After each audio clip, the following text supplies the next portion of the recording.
So in this video, I'm going to show how easy it is to add adb to our device. Now, the nice thing is that this technique applies for any device, not just the Qualcomm devices, and I will show some of the things that you need to know to configure your devices for when it appears on adb or for it to work in general. So the very good news are that it's very easy to add it. This is our latest build, only added one line. I added this image install append Android tools and Android tools adbd, which is important because we want adbd on the device. And I'm emphasizing it because I always forget it. I always think that Android tools include it, and that's it. So it's as simple as that.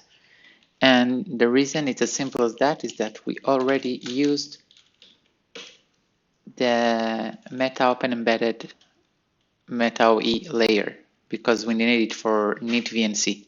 So we will now go there. I will just have to apologize just in case because my device, my computer has some issues with Bluetooth, and it is possible that the video will stop and it will not be sound. So if I manage to catch it, great. I tried to record this 4 times and I always fail to catch it. Maybe this time I'll be more mindful. So if I'm not focused or if something is bumpy, it's likely that it happened and I paused it and resumed. Okay, so this is the meta OE that we have. Let's quickly show what is added there. I will not focus on the recipes too much. Whatever we need is under recipes, DevTools, and then Android tools. Okay, if we look at it, then we will see that there are of course a lot of patches, some make files, and some files that we will look on the device itself. They actually help us to set configfs and functionfs properly, which help the device to expose adb over USB. So I mentioned that I have a bug in Bluetooth on my computer. I think that it has to do with when I connect and disconnect USB, which is something that I want to do because I want to show you how the device is being identified. So let's see if it works well for me or not. But before that, and also to be able to have a clear cut on this one, I want to show you the most important recipe here, which has some very nice features because it actually uses Android Mirror from androidgooglesource.com. The ADB comes right from the source, and we will see references to it on srcri of our Yocto recipe here with Git Android Mirror, and we can see platform system core. Those of you who used AOSP know that ADB is there. Those of who didn't use AOSP or didn't build AOSP know that the source code will be taken from there, just like any other recipe, and it's all good. Now, we will not handle systemd at all, but know that systemd has, at least not in this video, but do know that systemd has some very nice properties that enable you, if everything is configured properly, to auto-start the services. So I will do something much better than it. I'll explain you how stuff works. For the rest of the recipe, you have the file. You can just look what it does, okay? So this is the recipe file. So having said that, let's go ahead and look at our device. So our device already automagically, because we did it ourselves, we worked very hard for that. It can connect automatically to Wi-Fi. So I will SSH to it very soon. But first, let's see if anything is recognized. So nothing is recognized right now, okay? So I will set it up. But just so you know, because we'll do several phases. One, something that is set up, the device that we expect, see that it all works. And the other one will be to configure our own devices. So our own device. So basically, if I use, when we want to have ADB for any device, we need to define some USB rules, okay? And this USB rules, this device that is exposed by default before we modify anything, the device that's exposed by default by the Android tools in the Yocto project are this. This is a Google vendor ID, and this is the product ID that applies to some Nexus USB. Okay, so let's also look at LSUSB here. We don't see anything here. Okay, now I will do actually two things. One, I will run. Let me just clear it before I run it. I run the message that if you manage to see it, then those red things are the Bluetooth bug. And I run the message in the background continuously. Okay. And I will actually now go ahead and connect USB. Connect and disconnect USB. So this is the one that I will be connecting. Okay. But before that, I will see if there is ADB running on the device. Maybe I didn't see anything because it was not running. Now I know that I did not see anything because it was not running, so let's make sure that it runs. First, before we actually explain what we do, just assume that this script does what it needs to do. Let's see if ADB is running. So ADB is not running. I will run this script that kills previous occurrences of ADB and does some cleanups. We'll look at it later. And then calls some of the scripts that you could see in the recipes DevTool Android tools over there that I saw before when I did like the tree. So this would be Android gadget setup. There is the adbd that is built by the recipe, and there is the Android gadget start. So the scripts, they are going to actually configure configfs and export the USB properties and export ADB via functionfs. So let's start this. Again, I'm a little bit slow because I'm afraid that my Bluetooth on my computer will stop, but let's hope that it doesn't. And then apologies for talking about it, even though it has nothing to do with the course materials, with the video materials itself. So of course I had this annoying Bluetooth bug, which is what you see here. But what we can also see here is that we see like the message from my host. So as I mentioned, let's run the script that I just showed before. And I'm going to run it, okay, on my target. And I will see the kernel log in the background, like if something happens. So we see something green, okay, and nothing happens yet. Now, why nothing happens yet? Because I've not connected it. So let's connect it, okay, and then we'll see like the USB being connected, and ADB devices will actually show something. And maybe Bluetooth will disconnect again. Let's hope not. So no, the bump is because of that. So I connected it, and now we can see some things here, okay, on the left-hand side. And if I do ADB devices, voila, we can see an ADB serial number, which is pretty nice. And we'll see also how we change it. If I do ADB shell, it works, amazing, okay? But this is like the device itself. So, and if I do ps rep ADB, this also works. So it's nice, we have a device that is working, all right? Now let's look at the properties that we have here.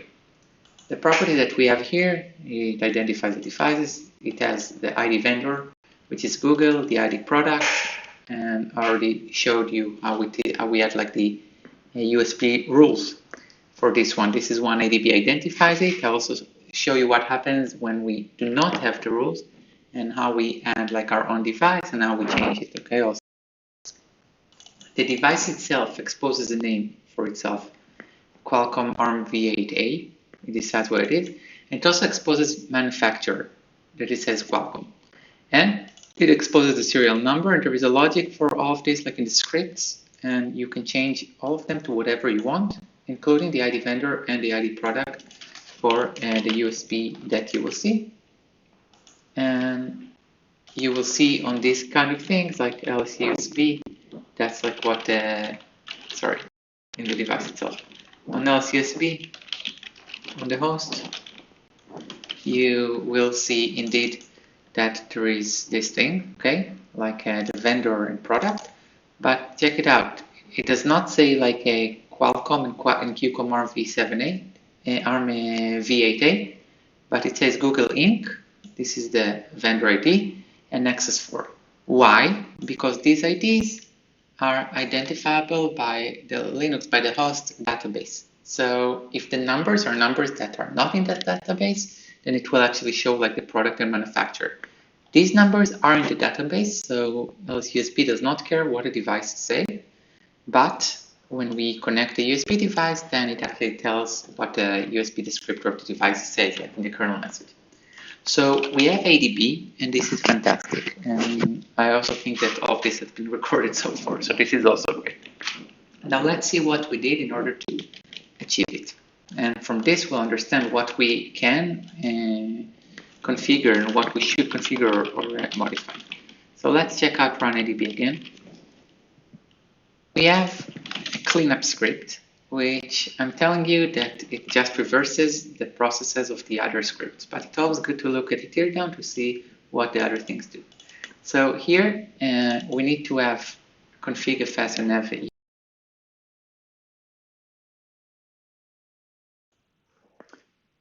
So here we need to have configfs enabled, and over there we will have some directories that we are going to clean up. So if the directory was not set, we assume that we never set up the things and we just exit. Otherwise, everything will be under this folder, okay? Sys kernel config USB gadget, and we can see that we unset UDC. We'll see later we'll reset it. We kill the ADB server, we unmount functionfs, and we remove all kind of folders that we had, okay?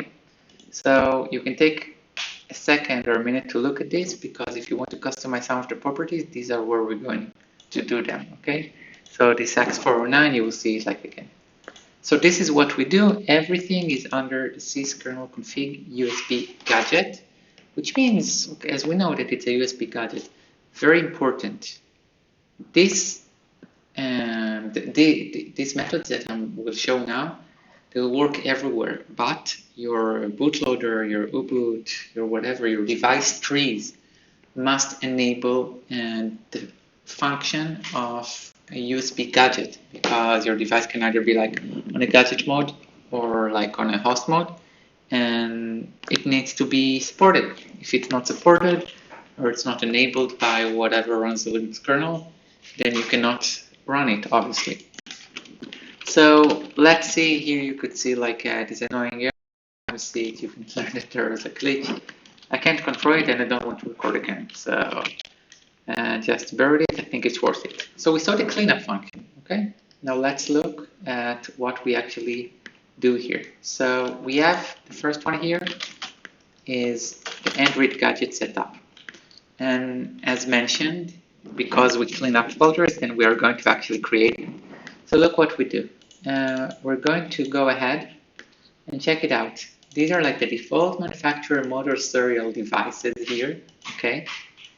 And if we have this file, which we will have, Android XE Android gadget setup machine, then we actually going to set other manufacturer instead of RPP, which is the reference platform build. We're going to have a model that is like the hosting that we had, whatever. And on the serial, we can ignore this SDA here. We have a trick that pretty much works for all the Qualcomm devices. The trick is to look at an MMC serial. And so if we look at this one,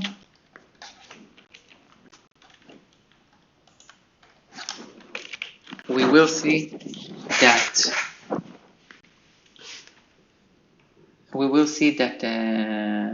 the serial number is 0x8 whatever, and what the script does here, it just removes the 0x, and this is the serial number that is exported. So everything that we saw earlier, like for the serial, when we had like the D message and so on, it comes from there, okay? So sorry, when we look also like at the ADB devices, I'm not sorry, because we also see it in the D message. So the serial comes from there, okay? This is after truncating like the prefix of the 0x of the export. So good, very good. So this is what we show on the gadget, and on the gadget setup, what we have after sourcing this, we are going to see if we even have USB gadget. If not, we'll more probably composite. On Qualcomm, it would usually would not need to more probably. It would usually come built with the kernel. If you don't have this, and if you don't have lib composite module, then you need to rebuild your kernel to support it. It's up to you. So assuming we have it, we're going to change directory to it and then do all kind of stuff. First thing is that if we already have ADB, we're going to clean up the script, okay? So otherwise, what we're going to do is create it, change directory to it. It could be an arbitrary string, but we call it ADB. And then what we do is create directories. And these are like very well known, like in the ADB jargon. And then look what we do. We actually go and set the vendor ID and the product ID. We set also the serial in a very specific place. This is going to be read by the ADB, strings, serial number. And then we have a string 409, manufacturer, and string this. And we set configurations to say that this is configuration 1. And there are several USB configurations, as you may know. And we're just going to link the functions with FFS and the first like USB in this particular case. We're going to go ahead and link it to the config C1 that we created over here. Other thing that we're going to do is mount functionfs. Okay, so what we're going to mount is mount functionfs, and for USB 0, we're going to have it under dev USB FFS ADB. So if we look at this fellow, it should have a couple of configs for the endpoints, 8.0, endpoint 1, endpoints 2, and this is not like, of course, about these file systems and the kernel. It's just about making you understand what is where. If you're interested in understanding how things work from the Linux perspective, from the Linux kernel perspective, it's actually quite interesting, and I could talk about it. Maybe I will. I could have talked about it if it didn't connect from Bluetooth all the time. You can't imagine how much time I spent on this. Okay, so this is what we have done for the gadget setup. Okay, after setting up the gadget, I wanted to look at my nice script here. After setting up the gadget, we're going to run adbd. The order here is important. I'm running it in the background and I'm doing no hang up so that if I disconnect from the SSH, it will still be up. And then we run user bin and read gadget start. Now these scripts, all of them, they actually come from the Yocto project, except from the script that I ran, that I just cut it. And look what we have here. The slip 10 here is excessive. We can slip much, much, much less, okay? But it's just to make sure that like the change is caught. And look what we do. We're going to look here, like what we're going to look at the class that the USB class here exists, okay? And assuming it exists and is identified, then this is the gadget that we will be using, and we're going to in ADB. Okay, so ADB will know how to use which device to use, and if everything checks out and everything's go well, we will see, hey, this is like the device. So this is what I ran. Okay, ps rep ADB. Okay, so this is why ADB ran. This is why I can do ADB devices and connect with ADB shell. Now, let's say that I want to modify the behavior. So I already did it because I had so many restarts because of this audio thing that I said, okay, let's just try to make things more producible. And look what I have here. So I'm actually going to change almost all the characteristics. I'm going to change the serial number. I'm going to call it run units. I'm going to change the name of the product, and I'm going to change the name of the manufacturer. What I'm also going to do is set the vendor ID and product ID so that they will not be identifiable. That's the 0x9999 and ACDC. Probably there isn't an ACDC manufacturer, although it could be pretty nice for you metalheads out there. So I'm going to run this. So this is like my config strings here. I ran it. Everything is good. Everything is nice. Let's see if the change is caught or not. Okay. So look what I'm going to do, and maybe now it will disconnect again. So the message is up like on my target. So I'm going to disconnect the USB. Here you saw it was disconnected, and connect it again. And look what happened here. All the things that I modified, like the ID vendor, ID product, and so on, and also the product, the PSCG super amazing device, and manufacturer, the PSCG, and the serial number, all of them caught, all of them changed. So this is quite interesting. Now, if I do LSUSB, then it will indeed identify it, ACDC and 9999. Now it's not Google and Nexus, it's the PSCG, the vendor, and the PSCG super amazing device, the product. And if I do adb devices, then check it out. The device serial is wrong on it, so what a great serial. And it has no permission. Hey, missing UDEV rules and so on. So what I can do is say, okay, very well. I know how things are. I have my other line here. Let's increase it. And I'll just copy it. And I will use the ID ACDC and 9999. Okay. So that's what I'm going to do. So when I do this, I can go ahead and like reload the UDEV rules, which I could absolutely do. So it should be something like UDEV admin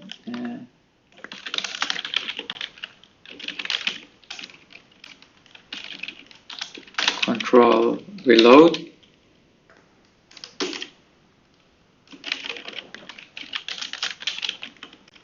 And basically, in order to make things work, I need to actually reconnect like the device. So that's what I'm going to do. I disconnected it. That's what we should see here.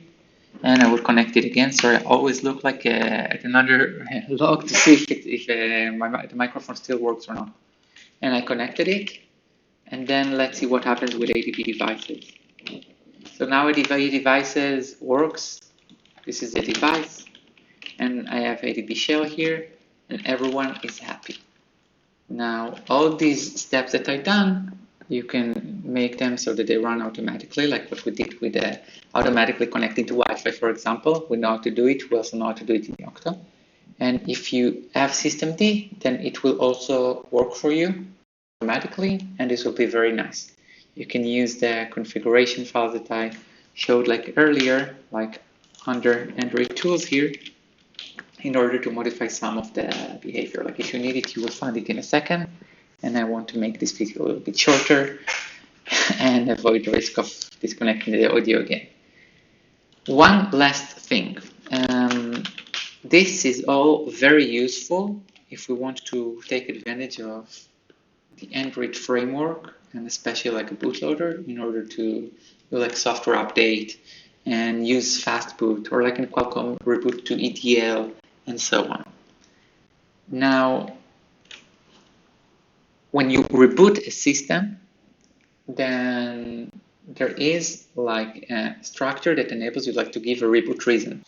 Now you can use this in order to use like the adb reboot, okay, and then do adb reboot, bootloader, and so on. But as you will notice, the default Yocto build, if you do not use systemd, then you cannot really give like the reboot reason. So you need to either put like an Android reboot executable, or you can provide systemd reboot. what we have here, and let's see what reboot is. Like the SPIN reboot, which is the reboot sysv init. It's not what you'd expect. Like if I go from adb try to do reboot, it will not do anything. Okay, adb expects to have some additional information. So basically, none of us will work for us when we want to do like adb reboot. Okay, so we need to go ahead and do something different in order to move like to fastboot. Which what I've done so far was pressing like the minus key, and I will not do it on this video because there are audio problems all the time. But just so you know that other than that, and maybe things that you might expect, like having logcat, it will also not be because we did not put it on the device. ADB expects to have a binary called logcat, and other than that, ADB works like just fine, and you can like do a lot of things. Most importantly, connect via USB once you enable gadget, and then you don't need Wi-Fi to get into the device. Of course, if you have like serial cable, then you know you can see what you can see. But ADB is very, very, very useful. Also, much faster than using like a serial interface, like using UART, and it's overall a very useful debugging tool. Now, maybe I'll make another video that will show how to properly enable reboot, and maybe I will also have another video to show how to automate what I showed now. But the objective here, I think it's been very useful, was to like teach you how to customize and add very easily ADB to your images and understand what to customize to support like the vendor ID, product ID, serial number that you want, and so on and so forth, even if you don't run Qualcomm. Okay, so this is pretty standard, and I think it's also pretty nice, and I hope you enjoyed it, and I also in a way hope that I will find which places should be cut because of like these audio issues. So yeah, it could be better, but there's a limited number of times I can try and record it, and I don't even know if I'm sure that if people watch it, it's super useful, but I don't know if people watch it, so maybe you should let me know if you find it useful and if you watched it. I don't like this, hey, subscribe to my channel, but I guess you should subscribe to my channel and tell others to subscribe to my channel, because I don't know if I'm talking to myself or not. Okay. So, unless, of course, you know, I told you in a training, hey, check out this video, which is very likely when I'll do like another Yocto Project Android internal course, or do like a long track when I teach everything, like in a couple of months. And then this is when I usually do this kind of stuff that teaches you to customize pretty much everything. So thank you, and if you work in a company that deals with Qualcomm SOM, and obviously there is no good direct support to the people who are the consumers of your SOM, and you want to illustrate some concepts on your SOM, and are generous about it because it's like a lot of time. And I want to, you know, support the meetup group that I have and support the conference that I want to do, then feel welcome to reach out. I mean, it wouldn't hurt. If not, then I really want to be vendor objective, as I always have, but the cool stuff and the recent stuff, you always want to work like on devices that other people use. So the Dragon board and the Qualcomm ecosystem is exactly the same, but just so you know it, I mean, if I use some a tree from one of like the Yocto vendors, one of like some vendors that they would have either Qualcomm Linux or like the Kotlin Linaro ecosystem and so on. So I hope you enjoyed the video.